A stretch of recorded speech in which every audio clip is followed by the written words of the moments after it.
Excellencies, President of the Human Rights Council, High Commissioner for Human Rights, Special Representative Ms. Patton, distinguished panelists, distinguished state representatives, ladies and gentlemen.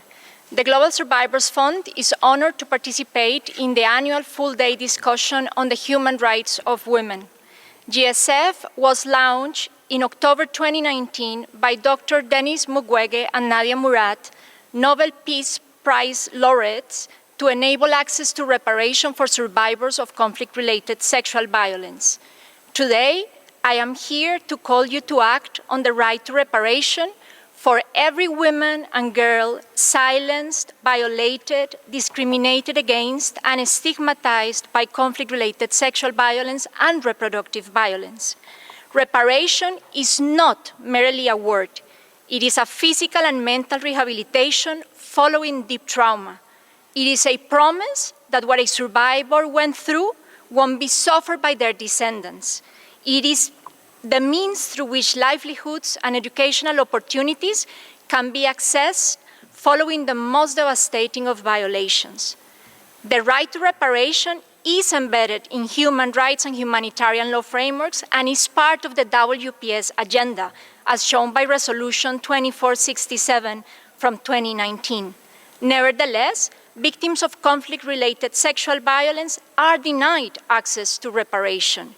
Year after year, promises are made but survivors continue to wait, and some will wait their whole lives. Legal frameworks, ladies and gentlemen, alone do not heal. Action does. When states uphold the right to reparation, they acknowledge that what has happened was wrong, that it was not the victim's fault, and that it cannot happen again. It is a preventive tool. Such decisive action allows trust to be built and healing to begin. Often, we focus on what reparation can deliver: compensation, rehabilitation, satisfaction, restitution, and guarantees of non-repetition. But we forget how it must be delivered. The process is as vital as the forms of reparation itself. It needs to be survivor-centered, prioritizing the rights, needs, and wishes, and ensuring that they are always treated with dignity and respect. At GSF, we talk about co-creation. Survivors must be given the opportunity to meaningfully contribute to every stage of the reparation process. They need to feel that they are truly at the center, that they are provided with safe and trusted spaces, and that they are accompanied through the journey. A year ago, I met Asa, probably 16 at the time, in Adre, a refugee camp in Chad for those who have fled Sudan. She had been raped various times on her way from Al Janina to Chad. She could not lift her eyes to meet mine. She shook. She could not speak. And when finally words came out from her mouth, these were the words: "I'm dead, I feel empty, I have no value." Fear and stigma prevented her from using humanitarian services in Adre. Her silence, her shame, her shattered sense of self were permanent obstacles to accessing urgent support and healing. We hear that reparation is unaffordable, but the cost, ladies and gentlemen, of inaction on reparation is far, far greater. Leaving the most vulnerable, traumatized populations without the means to rebuild their lives means that cycles of violence and trauma persist across time and across generations. Without reparation, the work we are all currently doing on peace building, reconstruction, and transitional justice loses its meaning and an ability to be sustainable over time.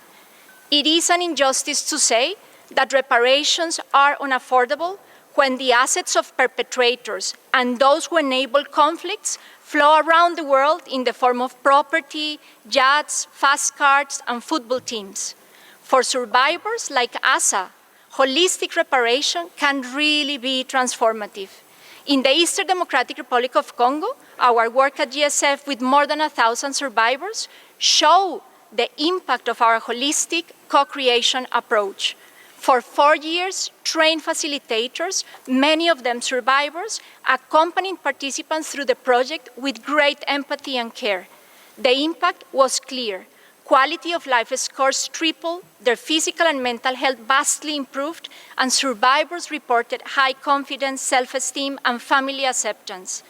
After the abuse she suffered, one survivor, for example, stopped talking. She didn't speak for almost a year. Our project helped her through this. She is now interacting with family members and moving forward. This is what reparation means. The right to reparation is also possible in humanitarian context. In such context, we need to start by preparing the ground for reparation. Connecting humanitarian actors with survivors themselves is absolutely crucial. Survivors trust each other and know best how to meet their needs. Asa had not sought health care or services other than food assistance, but she knew other survivors who were there for her when her family rejected her. Connecting them creates unique opportunities for the delivery of health, education, livelihood, or other services that can serve as reparative measures. This is not just meeting an urgent need, it is fulfilling a right. Services can also be enhanced to address some of the most urgent harm survivors have experienced, like trauma or physical injuries such as fistula. Distinguished members of the Council, the time to act on reparation is now, and you have a pivotal role to play. You can ensure independent monitoring of the implementation of the right to reparation in UN member states, including for survivors of conflict-related sexual violence and reproductive violence, through the work of country and thematic special procedures. You can review systematically the status and implementation of the right to reparation of UN member states through the Universal Periodic Review process. You can drive forward a resolution and coordinate international action to secure the freezing, confiscation, and repurposing of the assets belonging to the perpetrators of human rights violations and link crimes for the benefits of victims and survivors.